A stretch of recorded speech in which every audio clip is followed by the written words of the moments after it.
Hi, ako nga pala si Vincent Lucero. At ako si Jomy Balino At kami ang magre-report ng tungkol sa physics. tama.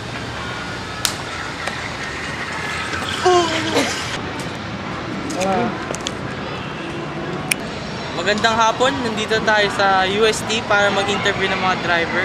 Kasama natin si Kuya Alvin para tanongin ng mga ilang tanong tungkol sa parts tsaka physics. Kuya, alam niyo ba para saan tong seatbelt? Oo, kasi seat belt yan for safety purposes. Driver and Tama, passengers. kuya. Pero yung science behind the seatbelt, alam niyo po ba? Meron akong alam ng konti, pero hindi ako sigurado kung tama exactly. Ayos lang po ba kung explain namin? Oo, sige. Ganito po kasi yan. Ang seatbelt ginawa dahil sa law of inertia. Pag biglang tumigil ang kotse, syempre, ang tendency ng tao, tumilapon paharap. Ngayon, ang seatbelt ginawa para ma-stop o tilapon. Tsaka, dahil na rin sa law of conservation of momentum, pag nag-stop, pinapahaba nito ang time para sa impact at maging safe ang tao. At ngayon, meron din kasama seatbelt ang airbag.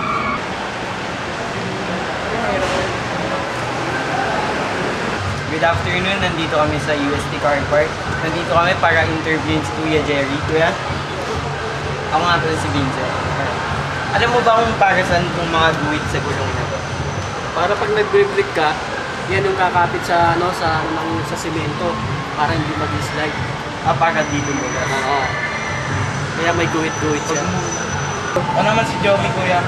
Alam niyo po ba, kuya, kung ano nangyayari pag may tubig na sa nadaanan nyo? Pag malalim na. Hindi, kuya.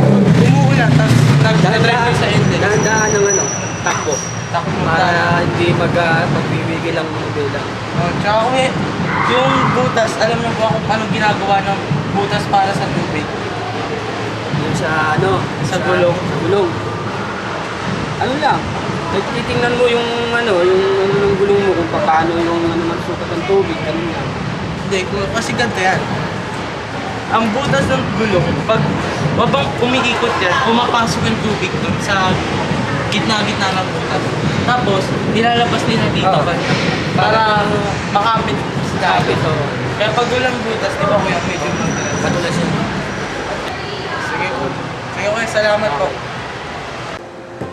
Magandang umaga, dito kami sa HS Library para hatid ng impormasyon sa inyo. At kasama natin si Felix Kuya. Driver ka ba talaga? Oo naman. Pero bago ka maging driver, kailangan matutunan mo muna yung mga patakaran sa kanan at siguraduhin mo meron kang lisensya. Ito ang isang halimbawa ng lisensya. Tingin nyo. Ayan. Yan ang lisensya. Thank you. Kailangan magkaroon ka muna nito bago ka mag-drive ng sasakyan. Ganito ang pinaka-importanting bagay bago ka matuto o bago ka mag-drive ng isang sasakyan. Kung driver ka, alam mo ba ito? Ito. Oo naman. Yan ay isang simbolo ng uneven surface. Ito. Ito naman, ito ang isang simbolo ng no U-turn. Tama. Ito. Ito naman, ito ang lugar kung saan mga sasakyan lamang ang kailangan o maaaring makadaan.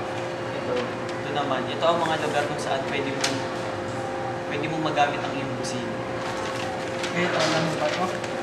Ito, hindi ako sigurado pero sa aking palagay, itong simbolo na to ay para sa mga zigzag na daan. Tama. Ito, nagsisimbolo ito ng merging traffic. Ito, kitang-kita naman sa nakalagay, stop. Kailangan, pag nakita mo itong simbolo na to, agad-agad ka munang mag-stop at tignan ang iyong paligid. Ito, ibig sabihin nito, madulas na daan. Kailangan mong mag-ingat dahil ang daan ay madulas. Maaari ka ma-aksidente kung hindi ka aware. Ayan. Tapos na tayo sa mga signs. Hi! Muli, ako po si Joey Balino. At ako si Vincent Lucero. Dito nagtatapos ang aming pag-i-interview tungkol sa pagdadrive. Bye-bye!